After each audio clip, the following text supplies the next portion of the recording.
Vamos a pasar al mensaje del día de hoy. Hemos estado compartiendo sobre historias en particular en los evangelios de algunas mujeres que se acercaron a Jesús y su vida fue transformada de alguna forma. Hoy quiero hablarte sobre una mujer que aparece en el evangelio de Mateo y de Marcos, que no tiene nombre como tal, pero aparece con el título de la suegra del apóstol Pedro. Quiero hablar sobre eso el día de hoy, pero quisiera que pudiéramos hacer memoria un poco de lo que hablamos la semana pasada. La semana pasada mencionamos de esta conversación y de este encuentro que tiene Jesús con una mujer que la Biblia le llama la samaritana. No porque se llamara así, sino porque era de una región llamada Samaria, en específico de un pequeño pueblo llamado Sicar. Y si tú eras de Sicar en aquella época, entonces tú eras un sicario, ¿verdad? ¿Por qué hoy en día le decimos sicarios a las personas que se dedican a las cosas malas y todo esto de la delincuencia? Porque se quedó el título, porque las personas de Sicar, ahí en Samaria, pues eran personas perversas, eran personas que no se dedicaban a algo muy agradable, ¿verdad?, delante de Dios, y con el paso del tiempo esa palabra se quedó para hoy identificar o nombrar a personas que se dedican a algo, pues que es algo malo, ¿verdad? Pero Jesús conversa con esta mujer de Samaria, de Sicar en específico, y uno de los principios que quiero recordarte el día de hoy es que la historia de Jesús con la mujer samaritana nos recuerda un principio. El principio es el siguiente: la mujer samaritana tenía la necesidad de sacar agua del pozo para beber y para sus necesidades diarias. ¿Estamos de acuerdo? Esa es una necesidad física, es una necesidad natural y una necesidad superficial. Pero esta conversación de Jesús con la mujer samaritana nos recuerda el principio, que es el que quiero mencionar otra vez hoy. Toda necesidad física, toda necesidad natural, muchas veces esconde una necesidad más profunda. La mujer tenía necesidad de agua del pozo y Jesús le recuerda que su necesidad era más profunda y que esta mujer tenía necesidad de tener una relación con Jesús en su corazón para poder vivir en paz y sanar su interior. Jesús le dice a la mujer: vas a tomar agua de este pozo y vas a volver a tener sed, pero el agua que yo te ofrezco es un agua que brota de tu interior al permitir que mi presencia habite en tu corazón. Hoy recordamos que toda necesidad que tenemos como personas, que a veces puede ser el dormir, y necesito dormir mucho, bueno, quizá esa necesidad está escondiendo algo más profundo, un cansancio emocional, un cansancio espiritual, que lo confundimos con una necesidad física de dormir. Necesito comer más. Bueno, esa necesidad de comer más quizá por debajo esté ocultando una necesidad más profunda. Necesito tener pareja, necesito un trabajo, necesito dinero, necesito esto. Bueno, esas necesidades por debajo quizá estén ocultando una necesidad más profunda, emocional o espiritual. Eso es lo que vimos la semana pasada. ¿Estamos de acuerdo? ¿Sí? Y hoy quiero hablar sobre este encuentro de la suegra de Pedro con Jesús, hablando de la enfermedad y del servicio. Vamos a hablar sobre eso. Mateo capítulo 8, verso 14 y 17. Mateo 8, 14 al 17. Dice: cuando Jesús llegó a la casa de Pedro, la suegra de Pedro estaba enferma en cama con mucha fiebre. Jesús le tocó la mano y la fiebre se fue. Entonces ella se levantó y le preparó una comida. Aquella noche le llevaron a Jesús muchos endemoniados. Él expulsó a los espíritus malignos con una simple orden y sanó a todos los enfermos. Así se cumplió la palabra del Señor por medio del profeta Isaías, quien dijo: se llevó nuestras enfermedades y quitó nuestras dolencias. En el Evangelio de Marcos también encontramos esta historia con algunos detalles diferentes. Marcos 1, 29 al 34. Marcos 1, 29 dice: después Jesús salió de la sinagoga con Santiago y Juan y fueron a la casa de Simón y Andrés. En este caso Simón es Pedro. Resulta que la suegra de Simón estaba enferma en cama con mucha fiebre. Se lo contaron a Jesús de inmediato. Él se acercó a la cama, la tomó de la mano y la ayudó a sentarse. Entonces la fiebre se fue y ella les preparó una comida. Fíjate estos detalles en el Evangelio de Mateo y de Marcos. Fue sanada y se paró a servir, se paró a hacer algo, se paró a poder ofrecer algo a los discípulos y a Jesús. Esa tarde, después de la puesta del sol, le llevaron a Jesús muchos enfermos y endemoniados. El pueblo entero se juntó en la puerta para mirar. Entonces Jesús sanó a mucha gente que padecía de diversas enfermedades y expulsó a muchos demonios, pero como los demonios sabían quién era Él, no los dejó hablar. Ahí está, vamos a orar. Señor, te damos gracias por tu palabra. Te pedimos que nos bendigas hoy con un corazón dispuesto, con fe y con humildad para escucharla, y que podamos atender y entender la instrucción a través del mensaje, poder verte, poder conocerte mejor a través de esta enseñanza, Señor, y quita todo lo que estorbe, altivez de espíritu, orgullo, arrogancia, quítalo para poder exponernos a tu palabra que es vida y que es luz a nuestro corazón. En el nombre de Jesús, amén. En estos pasajes encontramos a la suegra de Pedro siendo sanada. Yo creo que el apóstol Pedro fue el discípulo más bendecido, pues le sanaron la suegra, ¿verdad? Imagínense, yo creo que fue el milagro más sorprendente. Quizá Pedro ya andaba buscando servicios funerarios, ¿verdad? Y que llega Jesús y que le sana a la suegra, ¿verdad? Dice el Evangelio que esta mujer tenía una fiebre muy fuerte, estaba enferma. Está escrito de esta forma, y con fiebre fuerte hace referencia a que no era cualquier fiebre, cualquier enfermedad, sino que más bien estaba en una condición muy grave, en una condición de una temperatura o fiebre que representaba una enfermedad fuerte en su vida. Quiero hablarte sobre la sanidad emocional. Quiero hablarte sobre estar sanos para servir, porque es lo que nos dice el pasaje. Fue sanada y ella se paró a servir. Fue sana por Jesús y ella se para a preparar una comida para poder ministrarle y servir a Jesús y a los discípulos. Pero es importante reflexionar sobre algunas cosas de la enfermedad. La enfermedad se ha interpretado de forma diferente según la cultura y según la sociedad. Para la Palestina del primer siglo, es decir, para la época de Jesús, la enfermedad no se veía como el día de hoy. En la Palestina del primer siglo, en el tiempo de Jesús, la enfermedad representaba diferentes cosas. Por ejemplo, en la Biblia vemos que las enfermedades siempre se le atribuían a cuestiones espirituales o a cuestiones de maldición. Encontramos en los evangelios que Jesús fue a sanar a un hombre que estaba ciego, y los discípulos le preguntan: ¿quién pecó, su mamá o su papá, para que este hombre esté en esa condición? Este diálogo nos recuerda que la manera en la que se interpretaban las enfermedades, o la manera en que se entendía la enfermedad en ese tiempo, era una cuestión de maldición, pero también era una cuestión de pobreza. Si tú te enfermabas en aquella época, básicamente estabas destinado a morir. La ciencia no había avanzado como hoy, el servicio médico no era como el que tenemos hoy, las farmacias no estaban como hoy las tenemos en cada esquina. La enfermedad en aquel tiempo era básicamente estar destinado a morir, abandonado a su propia suerte. Pobreza, escasez. En aquel tiempo se destinaban algunos campamentos fuera de las ciudades para relegar ahí a los enfermos, los leprosos, los lisiados, los paralíticos. Eran un sector de la sociedad muy relegada, ¿verdad? Porque la mentalidad del judío de aquella época enganchaba o asimilaba toda enfermedad con un asunto de maldición, de endemoniados o de castigo divino, ¿verdad? ¿Cómo interpretamos la enfermedad hoy en día nosotros? ¿Qué es para nosotros la enfermedad?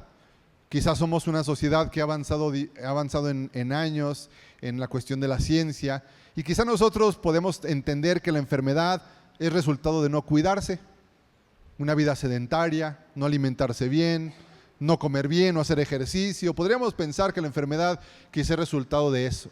También algunos piensan que la enfermedad pues es resultado de todos los químicos que ahora los alimentos tienen, de la mala alimentación, producto de la mala calidad de lo que consumimos, ¿verdad?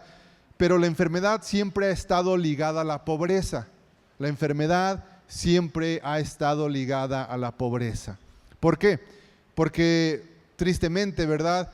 A veces el dinero es el que le ayuda a las personas a poder cubrir un gasto en un hospital privado, atenderse con un médico especialista, y muchas veces la condición económica de escasez priva a las personas de poder acceder a estos recursos de la medicina, y a veces la enfermedad se engancha un poco o la interpretamos a través de la pobreza.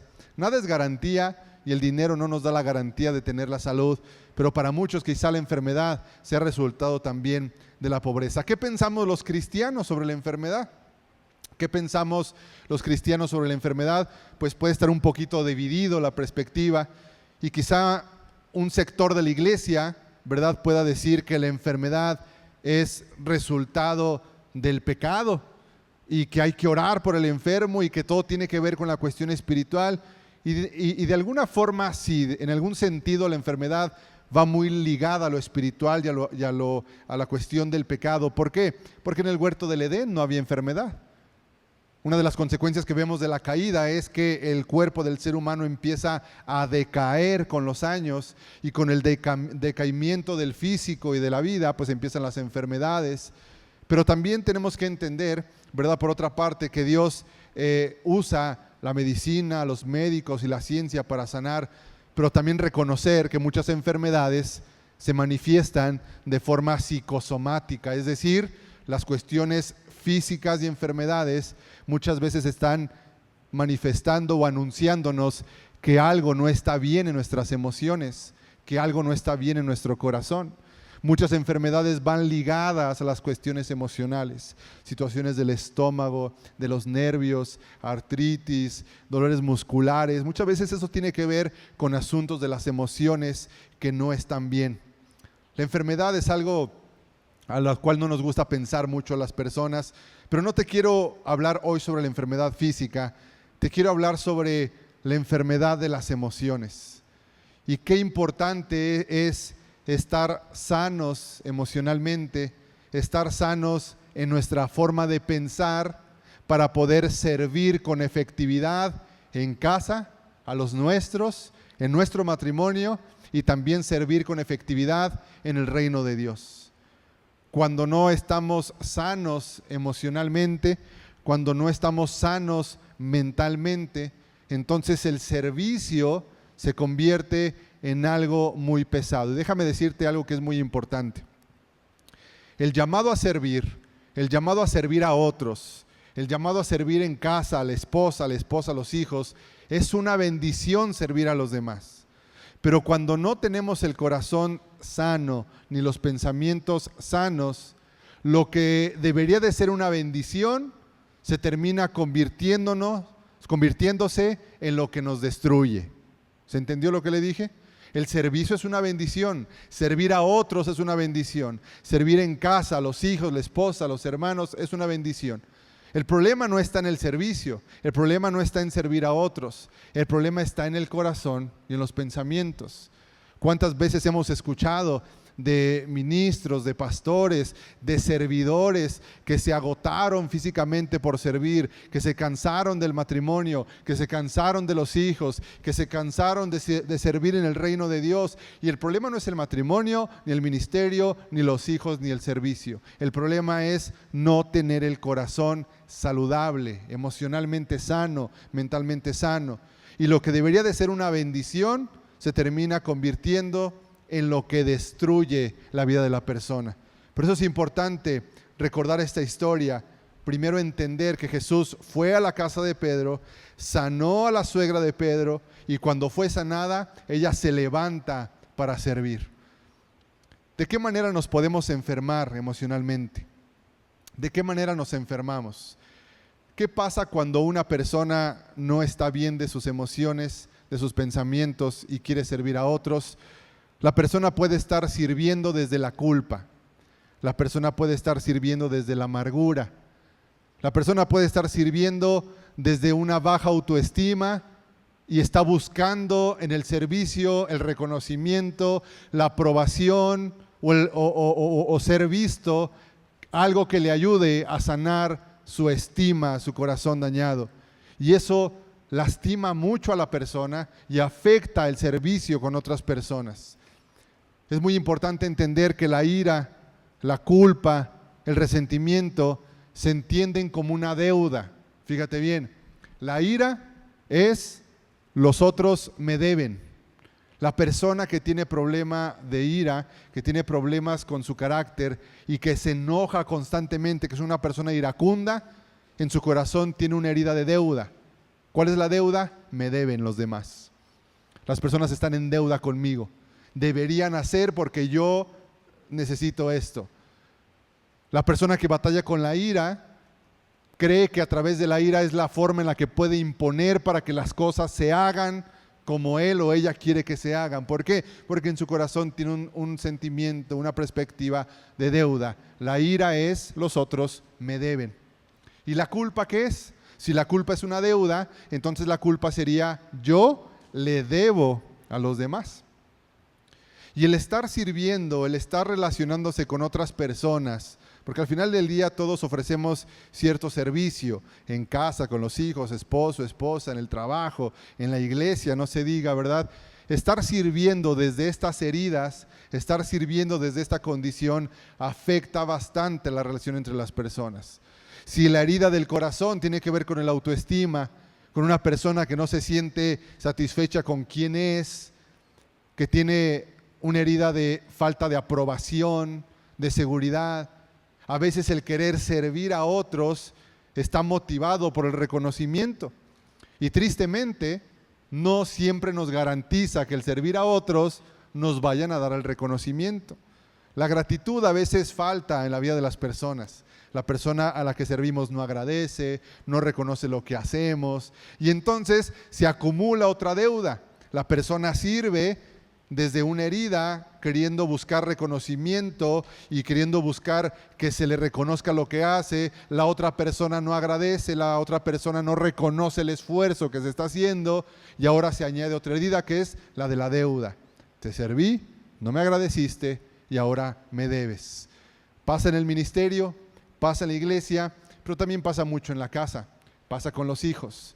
Los padres que no sanan sus heridas, que no sanan su corazón, a veces acumulan un sentimiento de deuda para con los hijos y creen que los hijos les deben.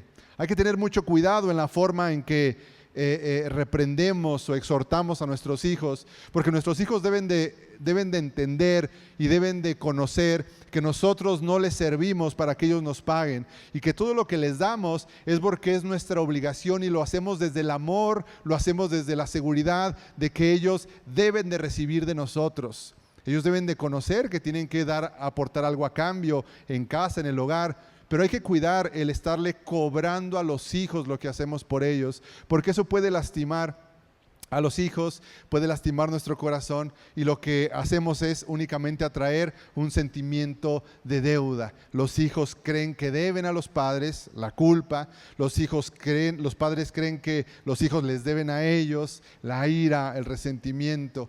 Y con estas enfermedades emocionales no vamos a poder ser efectivos en nuestro servicio.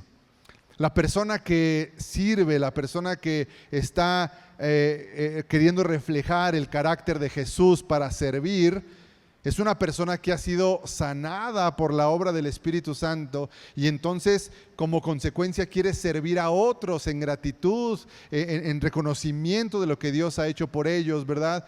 Pero muchas veces nuestra motivación al momento del servicio es algo equivocada, es algo... hay una incapacidad emocional. Fíjate qué frase media curiosa, ¿verdad? Incapacitados emocionalmente.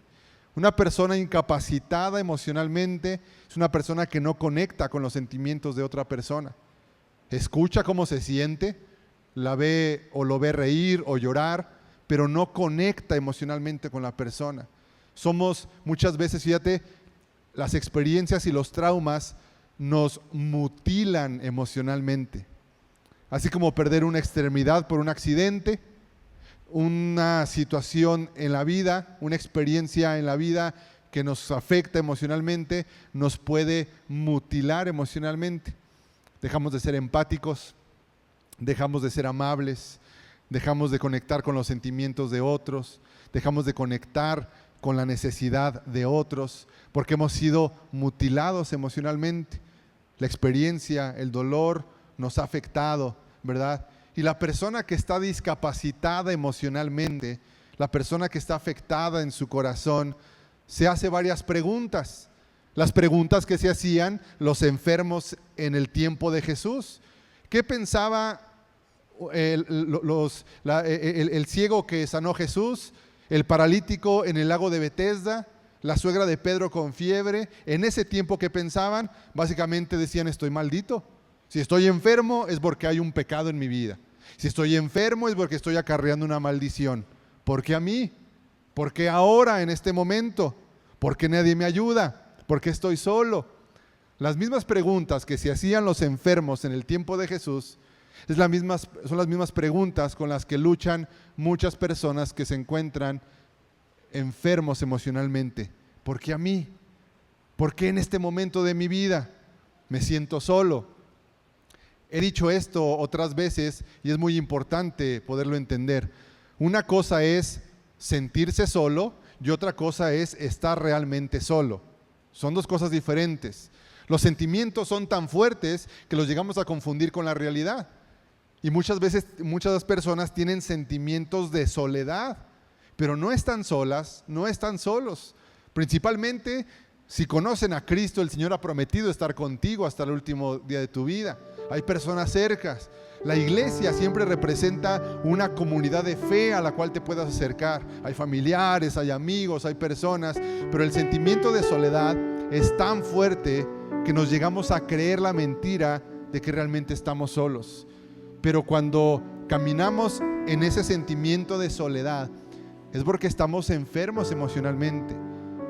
Y quizá si queremos servir a otros desde el sentimiento de la soledad, nuestra motivación sea poder sentirnos conectados con alguien, haciendo algo, sintiéndonos útiles, sintiendo que servimos todavía para algo.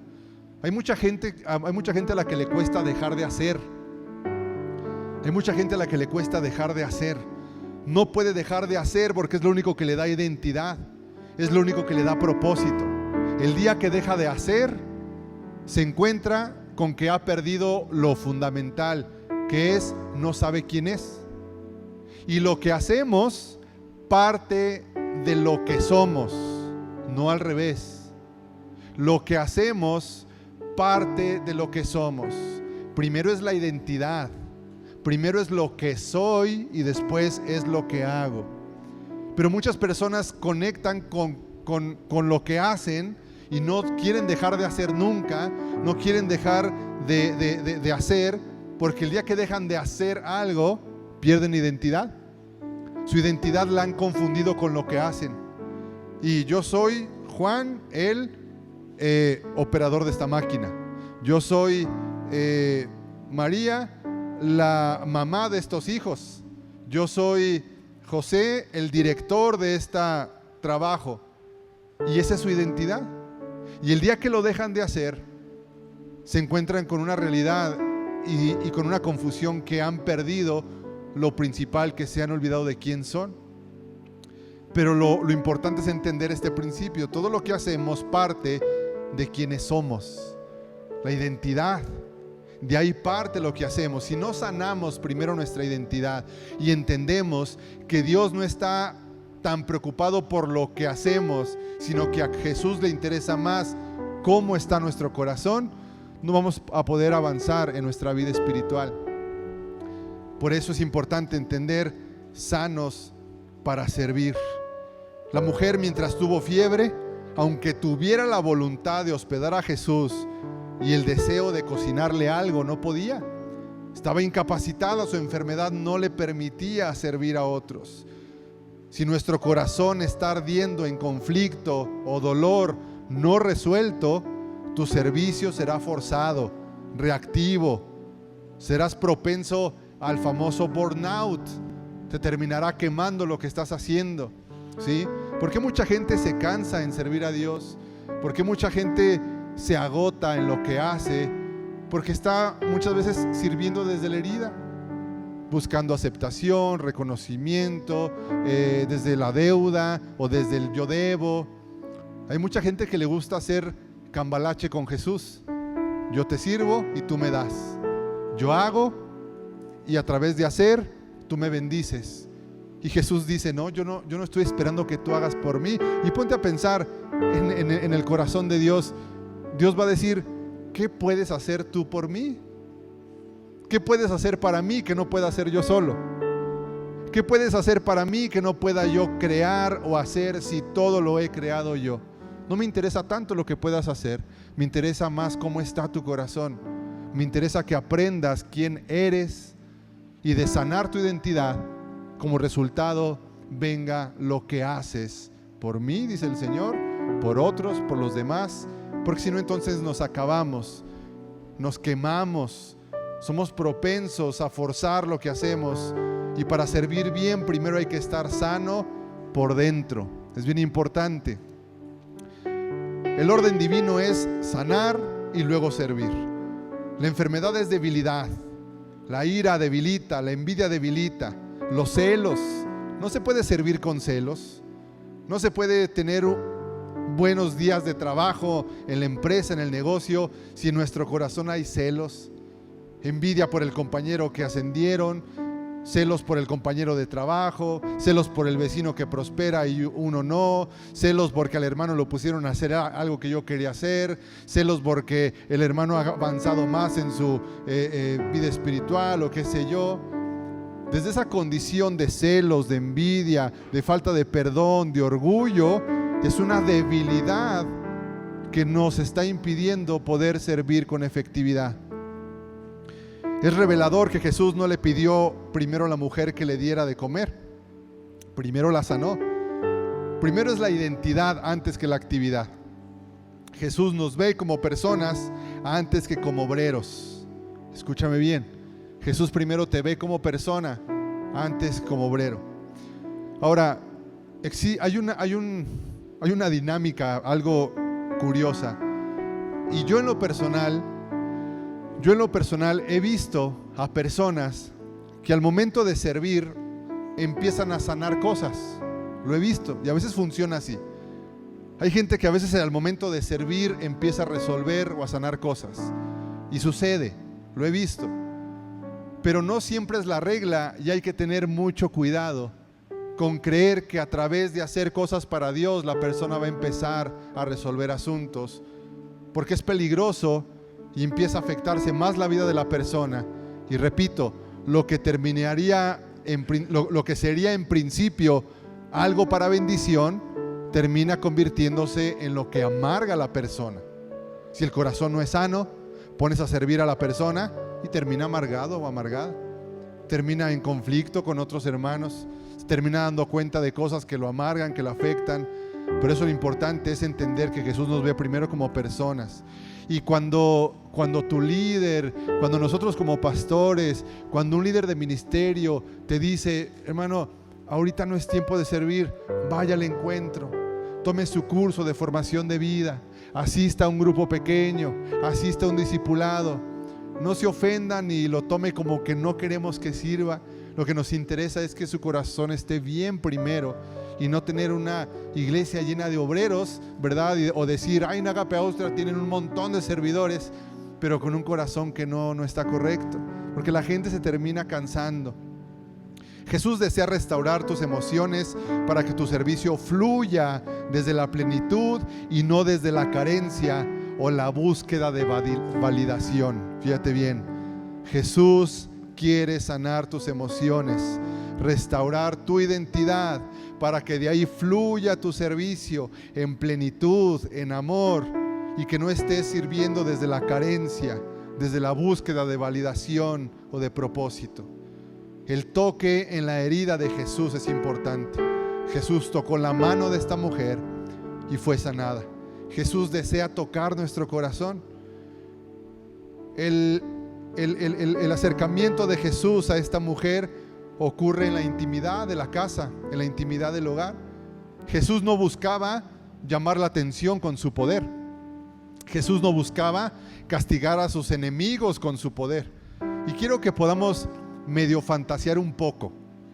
¿Qué hubiera sido si Jesús hubiera sido el Hijo de Dios con un corazón enfermo emocionalmente?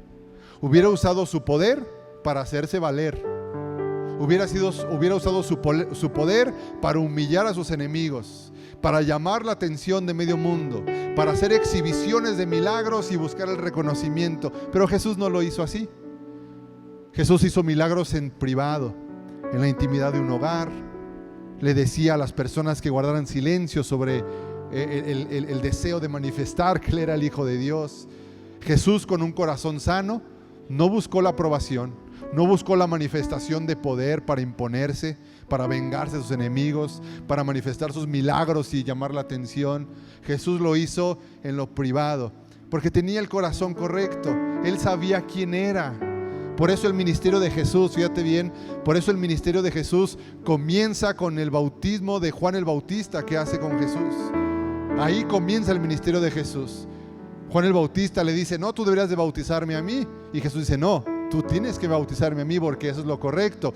Juan el Bautista bautiza a Jesús, Jesús sale del agua, se abren los cielos y de los cielos se oye una voz que dice: este es mi Hijo amado. Identidad. Y luego, servicio. Primero la validación a través de la identidad. Este es mi Hijo amado, ¿sí? Después de eso, dice el pasaje, que el Espíritu Santo llevó a Jesús al desierto. ¿Y qué fue lo que el diablo atacó en Jesús en el desierto? Su identidad. La pregunta del diablo era: si en verdad eres el Hijo de Dios, haz esto. Y Jesús dijo: no, yo no necesito hacer eso para demostrar que soy el Hijo de Dios, porque mi identidad no está en lo que tú dices, ni en lo que yo hago o lo que puedo hacer, sino que mi identidad está puesta en lo que Dios dice. Yo soy su hijo, ya sea que convierta esas piedras en pan o no las convierta. Yo soy su hijo, ya sea que me arroje de ese lugar alto o no me arroje, yo sigo siendo hijo de Dios. Eso no afecta a mi identidad. Hay que aprender a servir desde el quiénes somos, sino desde la herida. Servicio sin cargas, es importante.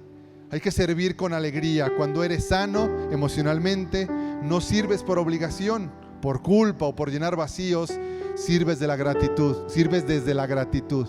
El servicio correcto proviene de la gratitud. Una persona agradecida, fíjate bien, una persona agradecida ha encontrado un arma poderosísima para vivir la vida y repeler los ataques espirituales. La oración es poderosa, el ayuno es poderoso, la palabra de Dios, leerla y los devocionales, obviamente es muy poderoso todo eso. Pero si el ayuno, la oración o la Biblia no te están volviendo una persona más agradecida, entonces no estás sabiendo pelear la batalla espiritual, porque la gratitud es fundamental para abrirte camino, brecha en el mundo espiritual. La gratitud. Cuando servimos, cuando damos, cuando servimos en casa, a la esposa, al esposo, a los hijos, a los hermanos en el ministerio, lo hacemos desde la gratitud. La mujer recibió el toque de Jesús, la mujer fue sanada y su reacción es servir por gratitud. La persona enferma está para ser cuidada, la persona sana está para cuidar a otros. ¿Tiene sentido esto? La persona enferma está para ser cuidada, la persona sana está para servir a otros. Todos llegamos a Jesús con la necesidad de ser servidos. Y estamos aquí para ti, para eso. Estamos para servirte. Si tú tienes poco en la iglesia, queremos ayudarte, queremos servirte, porque el enfermo necesita que lo sirvan. Pero con tu caminar en Jesús, necesitas pasar a la siguiente etapa, que ahora es el enfermo que ha recibido la sanidad, ahora quiere servir a otros por gratitud. ¿Has recibido algo de Jesús? Restauración, sanidad emocional, paz en tu corazón. Nuestra reacción es la gratitud. La suegra de Pedro pasó de ser alguien que requería atención a ser alguien que brindaba atención. La sanidad emocional te permite dejar de estar enfocado en tu propio dolor para poder enfocarte en las necesidades de tu prójimo. La enfermedad emocional es: yo quiero, yo necesito, cuídenme, denme, atiéndanme. La enfermedad emocional. Cuando somos sanos emocionalmente, dejamos de enfocarnos en lo propio para poder atender las necesidades de otros. Un rasgo de madurez es aprender a servir a otros, aun cuando uno tiene necesidades. Porque eso hacemos los papás, ¿a poco no?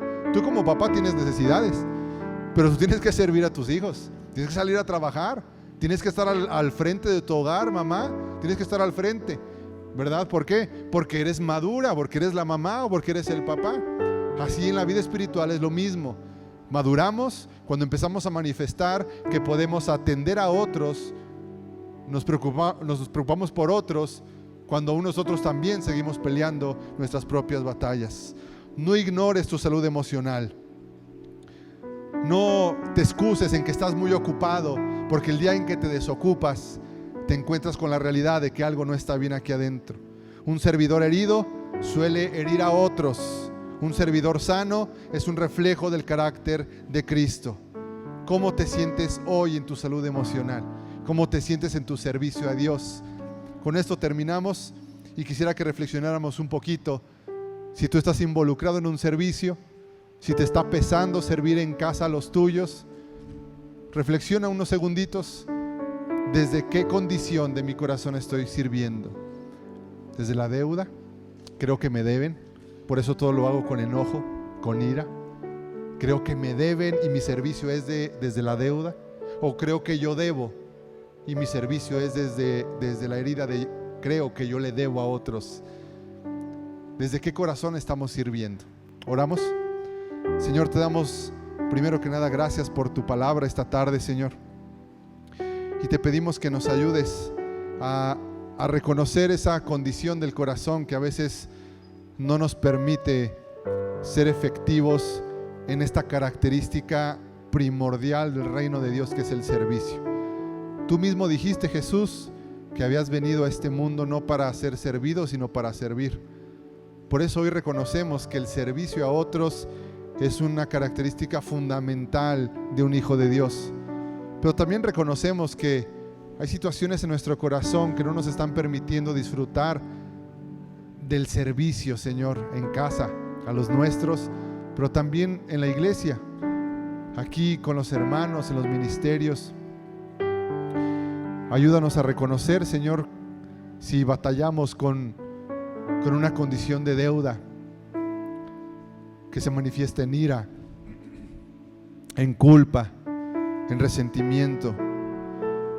Perdónanos, Señor, cuando hemos buscado en el servir a otros la aprobación que no hemos descubierto en ti. Ayúdanos a entender que ningún servicio ni ministerio nos va a dar la capacidad de identidad que solamente tú puedes darnos, Señor. Cuando buscamos aprobación, validez en hacer cosas para otros y no la encontramos, nos volvemos a sentir vacíos. Ayúdanos a identificar cuando hemos basado quiénes somos únicamente en lo que hacemos. Y cuando nos es quitado el trabajo, el puesto, el título, entonces nos sentimos sin identidad, Señor. Pero hoy queremos recordar que somos tus hijos, que tú estás interesado en quiénes somos y en nuestro corazón y no en lo que hacemos, Señor. Hoy quiero recordarte, amada iglesia, tú eres un hijo de Dios, tú eres una hija de Dios. Quítate el título o la etiqueta que te has puesto en la cual has basado tu identidad y empieza a recordar las palabras de Dios hacia tu vida, que te recuerdan que tú eres un hijo o una hija de Dios. Y que la sanidad que Cristo nos ofrece se manifieste en un servicio de gratitud, de gozo, de alegría, sentirnos satisfechos porque podemos servir a otros. Señora, recuérdanos y haznos ver si hemos sido mutilados emocionalmente, Señor, si nos cuesta conectar con los sentimientos de otros, con las emociones de los demás, si actuamos constantemente a la defensiva, si constantemente estamos discutiendo por tener el control de algo. Señor, ayúdanos, porque eso no nos está sirviendo para ser efectivos en nuestro servicio, en casa, con los nuestros y en la iglesia, Señor. Líbranos de los celos. Libre el corazón de cada servidor, Señor, de los celos, de la comparación, Señor. Porque eso no te agrada, Señor, y eso no nos está permitiendo deleitarnos en el servicio. Vuélvenos el gozo de servirte, la alegría de servirte, Señor, en lo que hacemos. Te damos gracias, Señor, porque hoy extiendes tu mano, así como lo hiciste para la suegra de Pedro, y tú nos traes sanidad, Señor. Tú nos sanas de esa fiebre emocional, nos sanas, y queremos levantarnos y servirte en gratitud, Señor. En el nombre de Jesús, amén y amén. Le damos un aplauso.